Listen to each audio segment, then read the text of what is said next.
The Magic Spring, a Korean folktale, written by Nami Ri. Once upon a time, at the edge of a village, lived a kind old man and his wife.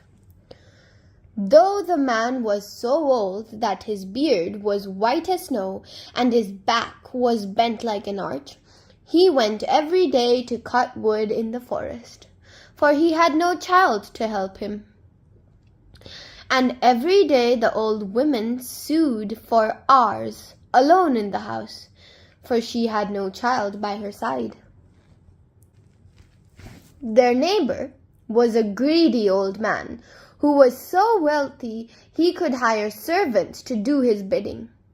When he saw the old man struggle with his axe, he would laugh and say, "Ha, old man, where is your son to help you?" He sneered at the old woman's patched-up clothes, but the old couple never complained, not even to each other. One beautiful spring day, the old man went to the middle of the forest to cut wood. The wind blew softly, and the sun tilted lazily between the branches of the trees. "It is too lovely to start working just yet," he thought, and sat for a moment on a nearby stump. Just then a tiny bluebird landed on a branch not a yard from this old man. Her singing was so sweet and pure. Each note was like a drop of rain. The old man quickly forgot everything else. Then suddenly the bird flew away to another tree. The old man followed, moving quickly to the bird's new perch. But as soon as he caught up, the bird flew farther away and continued her song.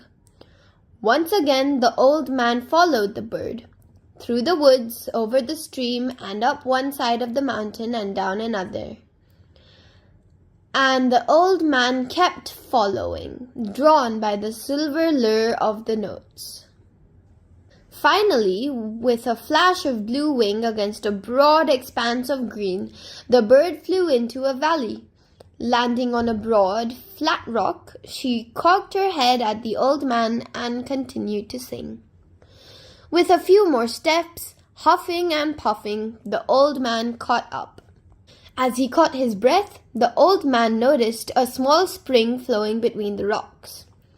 He was so thirsty, no water had ever seemed more clear or inviting. Cupping his hands, he brought a cold mouthful to his lips, and the sensation was like nothing he'd ever felt. It was as if the water had splashed ice clean over every part of him at once.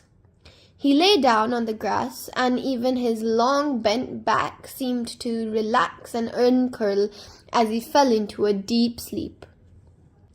When he awoke, the orange sun hung low between the mountains. The old man clenched and unclenched his fists. He bounced up on his toes, flexing the muscles in his legs.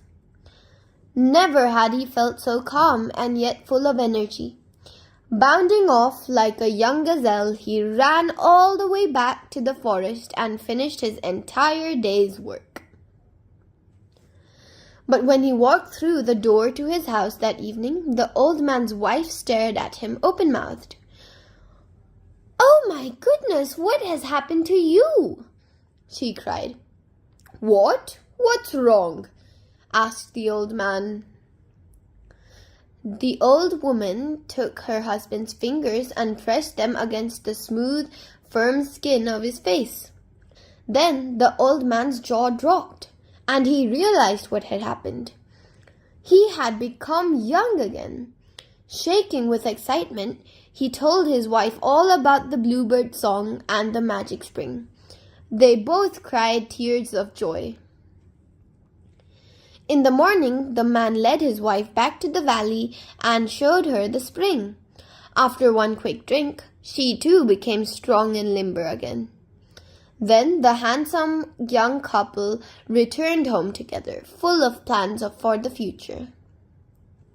Now the greedy neighbor watched all the changes in the couple.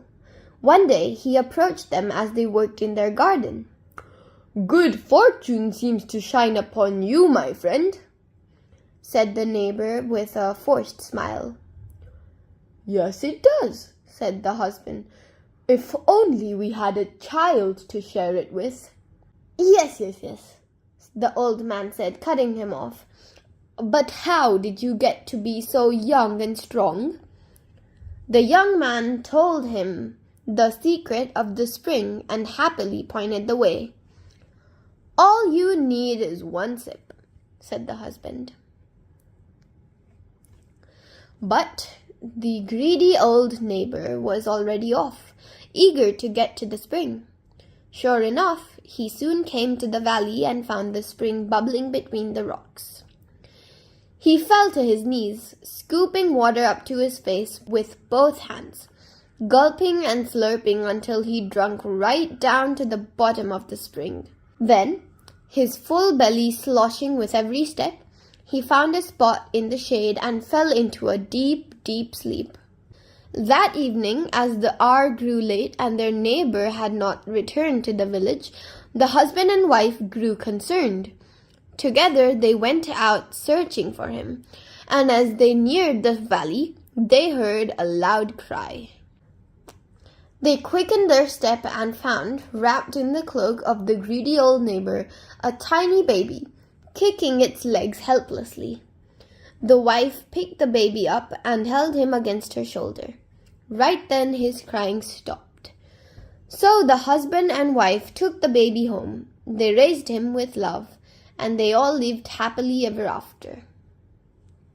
Thank you. Like and subscribe down below.